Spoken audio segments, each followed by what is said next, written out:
Oi, gente, agora vamos para a nossa aula prática 4, classificando resenhas de filme. Essa aula foi bem mais simples, essa prática foi bem mais simples que as anteriores, ou principalmente que a anterior.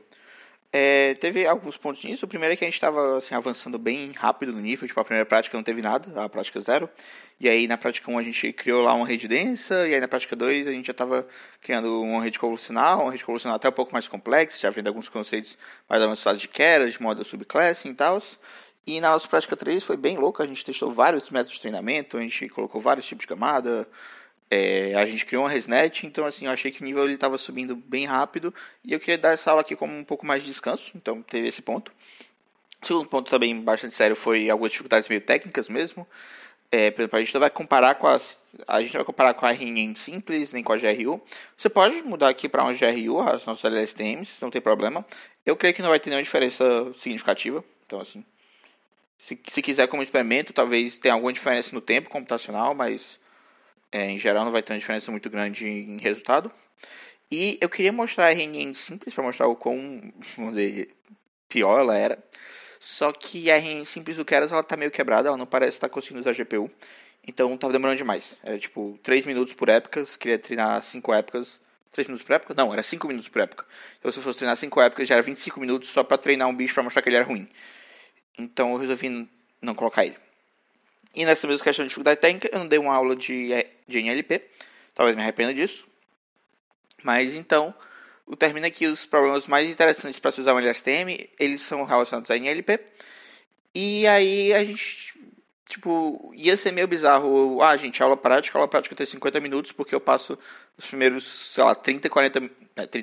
30 minutos mais ou menos, explicando um básico de NLP, seguido de 20 minutos a gente fazendo uma prática mais interessante. E eu acho que isso não ia ficar legal, ia ficar uma aula um pouco meio longa comparado aos outros vídeos. Eu não sei nem se meia hora é um tempo justo, na verdade, para explicar em NLP. Provavelmente, dependendo de qual fosse a prática, eu ia precisar de bem mais tempo, ou então ia ser uma explicação bem ruim. Na verdade, 30 minutos realmente foi uma péssima estimativa. Então eu terminei optando por fazer essa prática um pouquinho mais simples mesmo. E aí depois vocês podem estudar NLP por algum outro curso. Eu talvez um dia lance um de NLP e aí vocês vão conseguir usar LSTMs para coisas mais interessantes.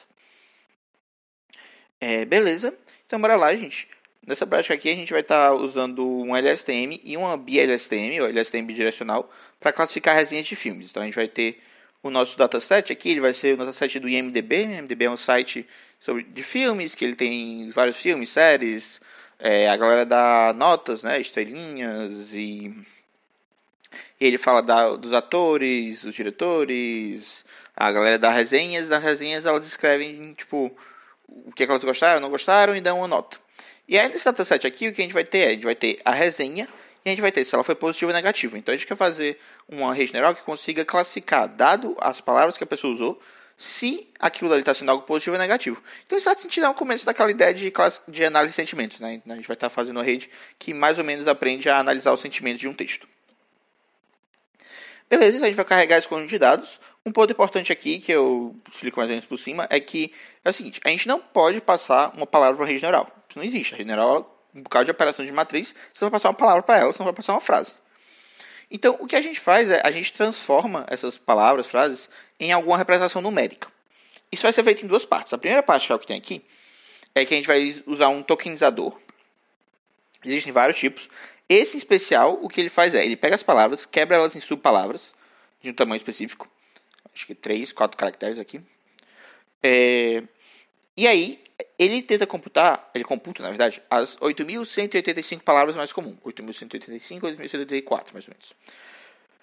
E cada uma delas vai ser transformada num número. Então, pega a subpalavra mais comum, ela vira o 0. A segunda subpalavra mais comum, ela vira o 1. Terceira, tal. Por subpalavra, pode ser uma palavra, pode ser uma pontuação, pode ser um espaço, tá? É um conceito bem amplo. E aí você pensa, putz, mas e os caras que não estão nessas 8.130 palavras mais comuns? Todos eles são mapeados para o mesmo número, que é o número do desconhecido, unknown. É o número desconhecido. E assim, isso realmente até certo ponto, uma fraqueza. Você aumentar o seu vocabulário tende a dar uma melhorazinha no desempenho. Esse próprio dataset tem uma versão com vocabulário de 32.000 subpalavras em vez de 8.000. que provavelmente dá uma ajuda mesmo. Mas a ideia é que o problema não seja tão grande. Porque a gente, tipo, essas palavras que você todos mapeados no primeiro lugar, elas tendem a ser extremamente incomuns no nosso conjunto de dados. Então, se esse nosso tokenizador ele foi criado para esse conjunto de dados, ele tende a não ser um problema. Ele seria um problema maior se você, por exemplo, criasse ele num conjunto de dados e fosse usar o mesmo tokenizador para outro. Aí você poderia realmente começar a encarar umas fraquezas sérias na performance. Mas para cá, isso não vai ser um problema para a gente. Beleza, então a gente vai criar aqui o nosso conjunto de treino, validação e teste. Você vai ver que na info desse dataset, dessa vez havia um encoder, que é justamente esse cara que está transformando as nossas palavras em números. Você vê aqui, a gente pode printar o tamanho do vocabulário dele, a gente pode passar um string para ele e ver qual é que é o resultado. Então a gente passa aqui, ele encoda esse string hello world, né, a string padrãozão. E aí você vê que, por exemplo, aqui ó, ele criou, tem vários números, né? Primeiro, transformou em números. Segundo, você vê que deu 6 números. Isso é por causa dessa ideia que ele quebra em pedaços, né? Eu acho que, por exemplo, ele quebraria aqui hell, o, vírgula, espaço, world, d e exclamação. Acho que é algo assim. 1, 2, 3, 4, 5... alguma quebra mais ou menos dessa ordem. Não sei exatamente como que ele quebraria. Você pode ver, na verdade, tem uma função para ver isso. Mas enfim. Ele vai quebrar esses pedacinhos e troca as palavras o rank dela em quão comuns elas são. E você vê que ele tem esse fato que, se você passar para ele um string que não envolva uma subpalavra desconhecida, ele consegue fazer a inversão, ele consegue voltar para o valor original. Então beleza, vamos criar aqui os datasets. Nós não vamos precisar fazer aquelas transformações dessa vez, a gente vai precisar normalizar nem nada, vai ter uma camadinha especial para lidar um pouco com essa questão de como transformar esses caras para esses números gigantescos, 8040 e tal, para números que a rede neural consiga lidar direitinho. Então não se preocupem muito com isso. A única coisa que a gente vai fazer mesmo vai ser dar o shuffle e quebrar em batches. E aqui vem um outro ponto importante que tem esse padded batch. E o que é isso? As nossas redes neurais recorrentes, elas podem lidar com sequências também diferentes. Isso daí é um ponto principal delas, é uma das grandes vantagens. Não perdemos isso ainda. Mas, quando você quer passar elas como um batch para fazer o treinamento da rede neural, você está usando o fato da rede neural conseguir fazer essas computações em paralelo. Ok?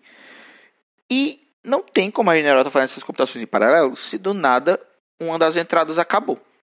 Você está passando tudo em paralelo, aí do nada uns caras desaparecem e os outros continuam. Isso não funciona, a priori. Assim, talvez eles consigam melhorar as GPUs para lidarem um pouco melhor com isso, mas a priori isso não funciona. Então, o que a gente faz é que a gente aumenta, para cada batch, a gente aumenta as palavras, as frases, até elas terem todas o mesmo tamanho. Então aqui a gente vai ter várias resenhas, a gente vai pegar e vai transformar elas de forma que todas elas tenham o mesmo tamanho. Basicamente a gente adiciona zeros, a gente adiciona como se do nada a resenha virasse um bocado de espaço em branco. Tá. Lembrando, isso é só por causa do treinamento. Isso é só porque durante o treinamento a gente tem que passar batches para a gente poder aproximar bem o passo do gradiente. Na hora de você fazer um teste, se você fosse fazer um teste sem batch, se você fosse passar uma única resenha pela sua rede, você não precisaria fazer isso. Beleza. Então, bora lá criar os nossos modelos. A gente vai criar um modelo de LSTM e um de BLSTM. Olha aqui, mais um conceito específico. A gente usa essa camada de embedding. O que essa camada vai fazer? Ela vai pegar essas nossas palavras, ela vai passar uma rede pela nossa entrada, uma camada meio, creio que densa, pela nossa entrada, e ela vai transformar cada uma desses números num vetor de dimensão 64. Tá? Então ele vai pegar, a gente tem aquele número 8000, 8000 vai ser projetado para o vetor 0.25, 0.34, tal, 64 dimensões. Para que isso? Primeiro, lidar com aquela questão que redes neurais não se dão muito bem com números grandões, que elas precisam de números pequenos. Segundo, esses vetores, a ideia é que enquanto a gente for treinando a rede, eles vão aprender a representar melhor essas palavras. Então, quando você tem, por exemplo, eu sei que a gente está lidando aqui com subpalavras, mas só a título de exemplo. Se você tiver árvore e arbusto, você passa pelo aquele tokenizador, ele vai transformar cada uma delas num token que talvez não tenha nada a ver. A palavra árvore seja muito mais comum que arbusto. A palavra árvore pega, sei lá, o número 100 e arbusto pega o número 2000. E você está representando esses caras de um jeito completamente diferente. Tipo, não tem nada a ver. Em certo sentido, você está perdendo um pouco da informação. Então, a ideia desse embedding é tentar jogar essas palavras para algum lugar próximo. Então pode ser que, quando você for pegar o vetor dessas duas palavras, do embedding delas, eles sejam semelhantes, eles sejam vetores que estão próximos do nosso espaço vetorial, pontos próximos do espaço vetorial. E isso vai, em geral, melhorar o treinamento da rede também, porque agora ela tem um pouquinho mais de informação sobre a entrada dela. Então essa daqui é a ideia dessas camadas de embedding, elas ajudam bastante em problemas de NLP. Se você eventualmente for estudar, você vai ver que existem vários jeitos de fazer embeddings, que isso aqui é só uma maneira, que você tem... Hoje em dia, uma coisa muito forte em NLP é você usar embeddings pré-treinados para representar essas palavras. E aí você vai ter coisas legais, como tipo embeddings que usam contexto. Então, às vezes eles pegarem só a palavra, eles vão pegar todo o contexto, aí eles conseguem representar a palavra e o significado dela naquele contexto, né? Porque às vezes uma palavra tem vários significados. Mas enfim, para cá, só pense que realmente é uma coisa que vai pegar a nossa palavra está sendo representada como um número e jogar ela para um espaço vetorial que vai aprender a representar um pouquinho mais o significado dela. Depois a gente passa aqui um LSTM, um Hidden Size, eu coloquei o padrão 128. Você pode mexer um pouco, brincar.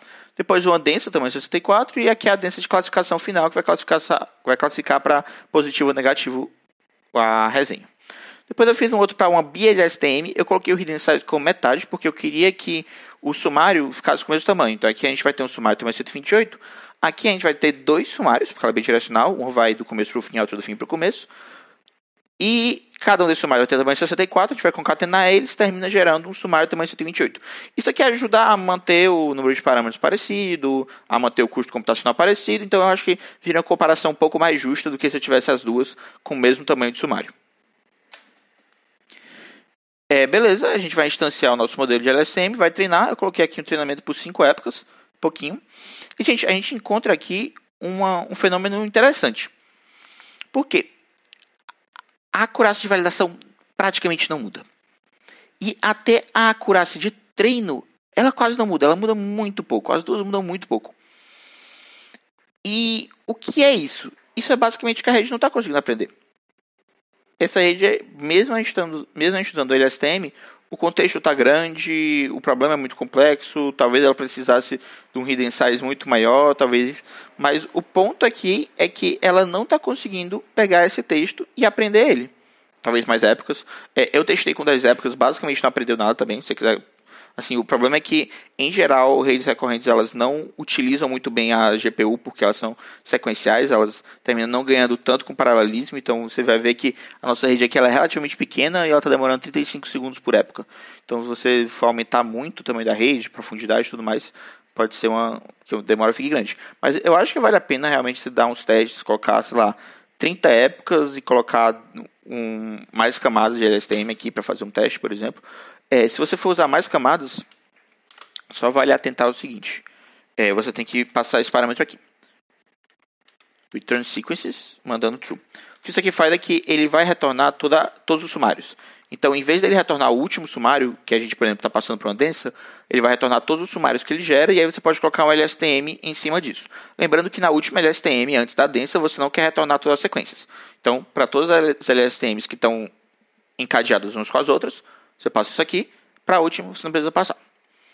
Talvez você queira também aumentar o tamanho do nosso embed, então assim, você pode tentar brincar um pouco para ver se você consegue melhorar o desempenho dela. Mas a priori, essa camada não conseguiu aprender, ela não conseguiu aprender, sim, praticamente de jeito nenhum. Você pode, então, o resultado dela, se você for ver, a acurácia disso aqui, gente, você tem um conjunto de dados que ele tem, tá aqui a acurácia de teste, 50%. Basicamente. O seu conjunto de dados ele tem positivo e negativo. 50% é você jogar aleatório. A rede não. Ela está basicamente sendo aleatória. E aqui é que vem a coisa legal de ver o quão melhor é o modelo com a BLSTM, porque a gente instancia ele, treina pelo mesmo número de épocas, a gente está treinando com o Adam, tá mesma loss, tudo igual. Mas o resultado final dela foi um 87% na acurácia de teste. E ela ainda estava melhorando. Aqui, por exemplo, 5 épocas eu também deixei para ficar mais pro igual, deixei para poder rodar rápido, mas se puder aumentar o número de épocas, você vai ver que ela ainda consegue melhorar um pouquinho mais. E aí, você vê que a diferença é gigantesca, né? Ela foi de um troço que estava indo aleatório, que não conseguiu aprender nada, para algo com 87% de acurácia, que é uma acurácia considerável, uma acurácia bem decente, assim. Então, basicamente era isso, gente. Era só mesmo para demonstrar essa diferença, para mostrar que realmente o uso de uma bidirecional é melhor. Eu queria poder ter um problema mais interessante, um problema que a gente pudesse analisar de um RNN, LSTM, LSTM bidirecional e vendo como que o desempenho é melhorando cada vez mais, mas realmente a gente teve essa questão desses problemas técnicos com o Keras em si, com encontrar um problema que desse para a gente passar sem precisar explicar muito de conhecimento prévio. Então, acho que por aqui tá bom.